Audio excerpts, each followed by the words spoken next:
Hello guys, today is our second day here in Hanoi, Vietnam. And ang gagawin namin today is pupunta kami ng Halong Bay or Halong Bay para mag-tour doon. And kung kaya mag-swim, magsiswim dahil beach ang pupuntahan namin. Medyo Palawan vibes daw doon. So excited ako kung ano yung mga makikita namin doon. Bob! Let's go! Naghihintay kami ngayon dahil 8:25 pa kami susunduin dito ng van ata or bus, and kasama na rin yun sa binayaran sa Klook Tour, which is a Halong Bay tour, yung pick up sa hotel. And while waiting guys, umorder muna kami ng coffee dito lang sa may tapat ng hotel namin sa Coffee Dream Beans, and tinry ko yung traditional coffee nila, black coffee with condensed. Talagang maliliit lang talaga guys yung coffee nila, like ayan, parang wala pang ang tall size ng Starbucks to, pero ayan, usually nag-add na lang ako ng ice kasi nakukulangan talaga ako sa dami niya. And sobrang tapang talaga ng kape. Ayan guys, tumawag na yung tour operator. Ayan si Kuya. Ito. Nasa loob na kami ng bus and 2.5 hours daw yung biyahe. And excited na ako kung ano yung makikita ko doon. Our first activity is the mountain climb.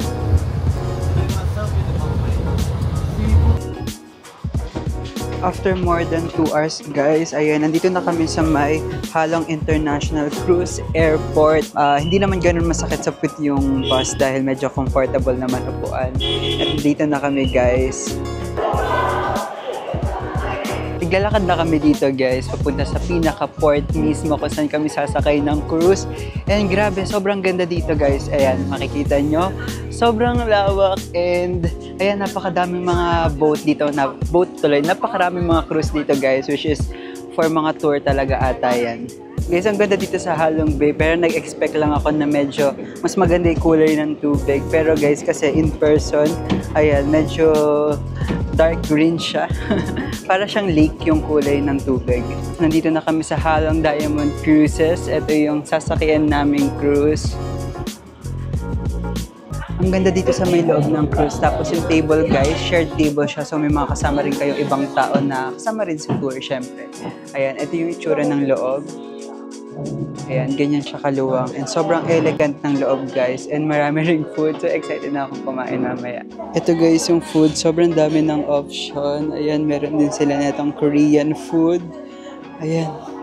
Guys, medyo magulay lang yung mga food nila dito dahil alam niyo naman mga Vietnamese people mahilig sa mga prutas at gulay. Meron din silang pizza. Ito, ham ba to?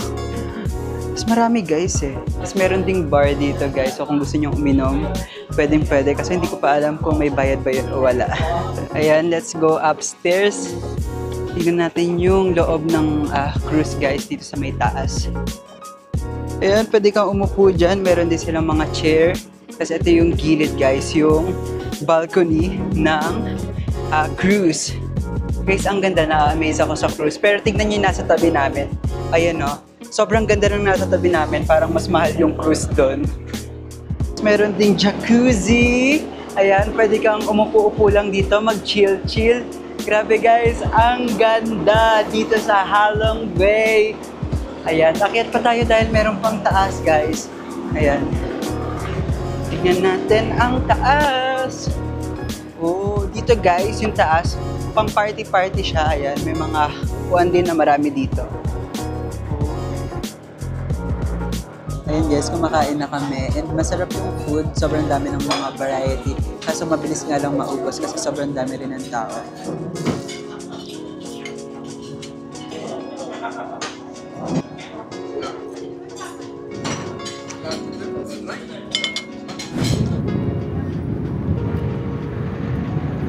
Guys, ito daw yung first stop namin. Hindi ko alam kung ano pangalan nito mamaya. Sasabihin ko na lang sa inyo. Pero grabe, pares talaga siyang sa Palawan guys, yung sa Coron. Kasi nakapunta na ako doon and medyo ganun nga yung itsura niya. First stop namin guys is sa may Sung Sot Cave. Ayan, aakyat kami sa taas. Ito guys, nakaakyat na kami. Sobrang hingal na hingal ako ngayon dahil medyo mataas din yung inakyat naming hagdan. And nandito na kami sa may cave guys. Ayan, papasok kami dyan sa loob dyan. So, bababa pala uli.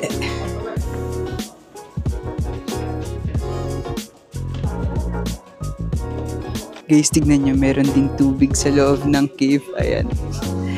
Ayan, bawal atong maligo doon, kaya hanggang dito lang talaga. Ayan, maluwag pala yung cave. Sobrang ganda, guys.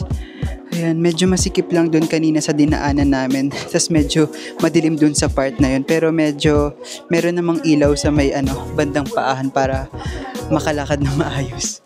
Guys, grabe, ang ganda. Ayan, tignan nyo naman kung gaano kaganda yung cave.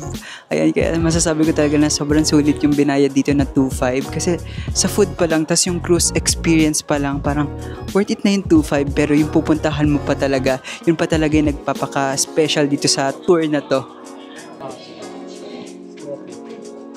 Ayan guys, sabi ni Kuya, kaya daw ganyan yung taas niya, yung itsura ng taas, yung ceiling, kasi daw dati daw may tubig dito, as in punong-puno ng tubig, tapos yung sea waves daw yung nagpahugis dyan sa ceiling na yan. Ayan, para makita nyo yung ceiling guys. Ayan, papakita ko sa inyo. Ayan no. Sobrang lawak guys ng cave and marami ka pang pwedeng lakaran hanggang dun sa may dulo na yon.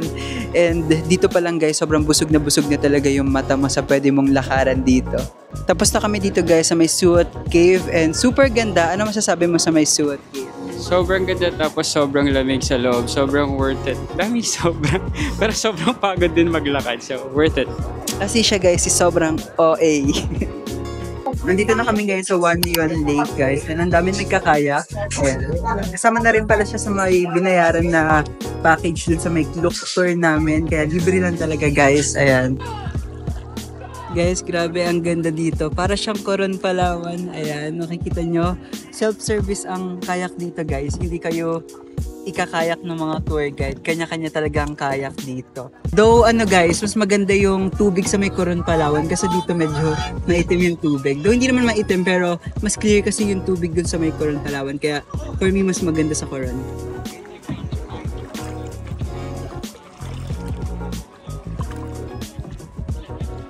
Ayun guys, pabalik na kami dun sa may cruise dahil medyo pagod na magkayak. Ang hirap pala magkayak guys pag ikaw lang talaga ang hirap. Kasi ako naman gumagalaw sa amin dalawa. Next stop namin is dito sa may Titop Island. Ayan, siya daw yung pangalan na Titop. Yung statue na yan guys. Nasa likod ko. Sana nakikita nyo? Ayan, maganda dito guys. Tignan nyo yung pinaka-island. Ayan, lumapit ako dito kay Titop. Hindi ko alam kung sino siya dito sa may nasa niya ba tayong bansa? Dito sa Vietnam. Hindi ko alam kung ano siya, kung ano yung position niya dito sa Vietnam. Bakit sa kanya pinangalan tong island na to. Ayun, sobrang dami talagang tao. As in, compare sa mga napuntahan namin kanina. And eto guys, yung shore. Ayan, makikita niyo yung shore. White sand siya guys. Para siyang sand ng Boracay. Parang Boracay na feels kasi ang dami mong kasabay na dayuhan. Tapos medyo konti lang yung space para maligo kaya parang hindi naman ganun ka-advisable maligo dito. Gusto ko yung only space pero malaki dagat. Oh, sobrang laki na kasi ng dagat. Tingnan nyo. Makita may dagat. Sobrang laki ng dagat pero yung pwede mong pagliguan, yun lang may part na rin. Diba? Napaka-konti. Ayun, may pa-free snack din dito ngayon. And meron silang, ang tawag ba dito? Tiramisu, may fruits guys. Tapos meron ding parang kropek. Basta yun.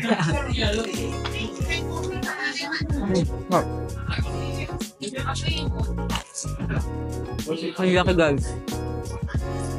Ayan, meron din silang free coffee and tea, pero ang pinili ko na lang is coffee. Ayan, wala ata silang ice, kaya medyo mainit. Hindi ko lang alam bakit dito pa nilagay.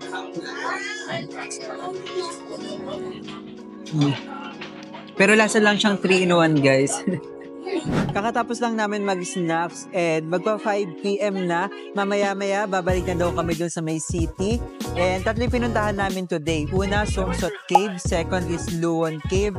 And third is yung huli nating pinuntahan, yung Titop Island. And para sa akin guys, ang pinaka nagustuhan ko sa tatlo is itong Luon Cave kasi na-enjoy ko magkayak. Though, akala ko madali lang magkayak pero hindi pala. Pero kasi at the same time, nakaka-enjoy naman pala magkayak. Tapos kasi yung view guys, talagang ma-appreciate mo yung ganda.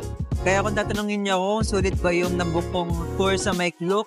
Yes na yes, guys. Kaya kung nagpa-plan kayo na pumunta dito sa May Vietnam, dapat hindi nyo ma-miss tong experience na to dahil sobrang worth it and sobrang ganda talaga ng mapupuntahan yung mga lugar. Kaya ayun guys, thank you so much for watching. Magbablog ako ng Sapa vlog ko and hope mapanood nyo rin yun. So yun lang guys, dito ko na muna tatapusin tong vlog na to.